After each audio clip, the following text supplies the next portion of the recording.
Hello everyone, Kyle here.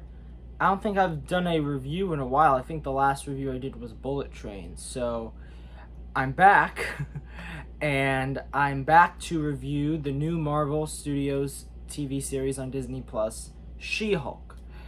I love Hulk. He is one of my favorite characters in Marvel. He's actually my second favorite Marvel character behind Spider-Man. And I was kind of cautiously optimistic when it came to She-Hulk because it's not Hulk, it's She-Hulk. And I'm actually very unfamiliar with the character of She-Hulk. I just know like the basics, that she's a lawyer, that she, in the comics, depending on which one it is, she tends to break the fourth wall. So there are minor details I know about She-Hulk, but I think it makes for watching a show or movie the experience even better, because when I was younger, I was introduced to all of these characters, whether it was Spider-Man, whether it was Iron Man, Thor. I was introduced to these characters without knowing about them before in the comics. And then I became, a big fan of them after. So I'm hoping that She-Hulk is a character that I see in this show, and I now become a fan of her character. So the first episode of this show I thought was really fun. I thought it was actually witty at times, and it had some beautiful chemistry moments between Tatiana Maslany's Jennifer Walters and Mark Ruffalo's Bruce Banner, and you had moments where they acted like cousins and how you would expect cousins to act, where they're bickering with each other and sometimes having a lot of fun. And then there are moments in this show where it actually went to places I didn't expect. This show gives us a lot of She-Hulk and a lot of Hulk. And I didn't expect to get that. In fact, I didn't expect to get either of those characters until the second episode. I thought it would just be focused on Jennifer Walters and then end with like the car crash where she becomes She-Hulk getting mixed with Bruce Banner's blood. But no, they decided to go a bit of a flashback route that, if I had a minor criticism, I feel like the flashback could have gone a little bit shorter. I felt like in a way it may have went on a little bit too long. But that's minor. I think that it was really cool to see how the relationship between Jennifer Walters and her cousin Bruce worked. It had this, I want to say, like, minor, I don't know what the word is, but there are some movies and shows where the viewer sees like a brother sister relationship, and or brother and brother relationship, and I think that it reminds me of some of those shows where we see like brother and sister, but I think that it also had its own unique thing, because I can't recall where we see like cousins. I think it's a really cool kind of fresh spin on familial relationships. So that was, I thought, a lot of fun. But I think I was really struck by the VFX, because Hulk and She-Hulk are present in their, Hulk and She-Hulk forms for a lot of the episode, and especially in regards to Hulk, because he's in it more than She-Hulk is. Hulk is, I mean, I didn't even notice this in Avengers Endgame, but like, he has hairs on his arm, and you can tell like every little fiber of his hair like is on screen present, and I can't imagine how long it took for the VFX artists to work on that.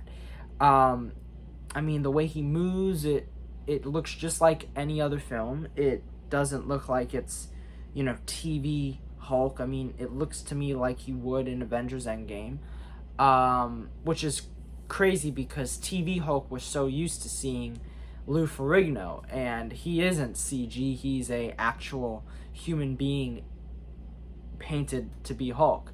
But I think that it's really cool to see just how detailed these character models are for a television series, when we have some other TV series like Moon Knight that Marvel's done, where some of the visual effects on that show are a little bit wanting. They're not as crisp as they are here.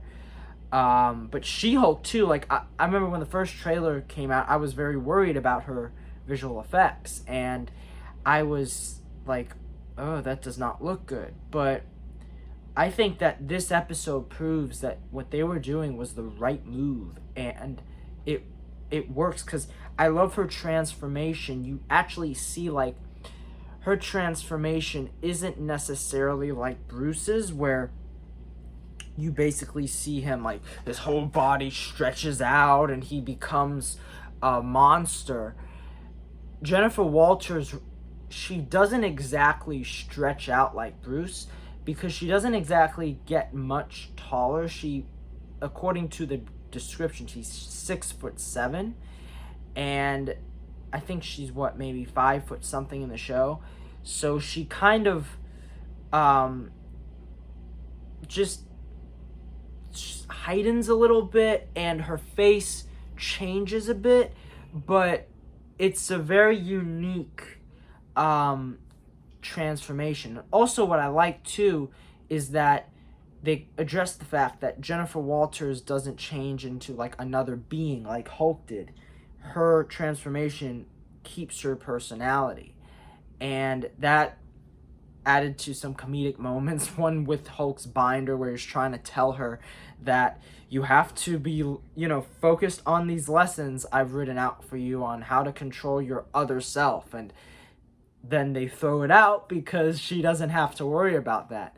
I mean, this show goes into directions I didn't expect. Like, the end of the episode deals with Jamil's character, Titania. And I didn't expect this character to even show up in this episode. And she comes in and She-Hulk beats her. And I'm like, wow, that happened in the first episode? That's pretty interesting. So now I'm curious to see where the rest of the show is going to go, especially with her character. And I love the ending when her friend, is it Nikki? I want to say her friend's name is Nikki. Jen's friend, like, gets her heels, or shoes, and she puts it on the ground, and She-Hulk, after she transforms, steps back right into them. So once again, adding to a little bit of comedy into the show. But yeah, I love it. I mean, it wasn't as much of a lawyer show in this episode, but they went into who She-Hulk is, who Jennifer Walters is, who her personality is, what's her relationship with Hulk / Bruce, and they kind of went into some of the Marvel references and why Hulk now can be in his human form and change into his Hulk form. So I had a ton of fun with this show. The big thing I'm worried about, though, is how it will stick the landing, because that has become the tendency with all of these Marvel shows, where the first episode or episodes are really, really good, and it's really fresh to see these characters. But then it kind of has a downfall as the shows progress. So I'm hoping with this 9-episode structure that they are able to have a satisfying pacing and finale to this show. So anyway, I enjoyed She-Hulk. Did you enjoy She-Hulk? What, are you excited for She-Hulk? I highly recommend it, and stay tuned for the next one. Thanks, guys. Take care. Bye.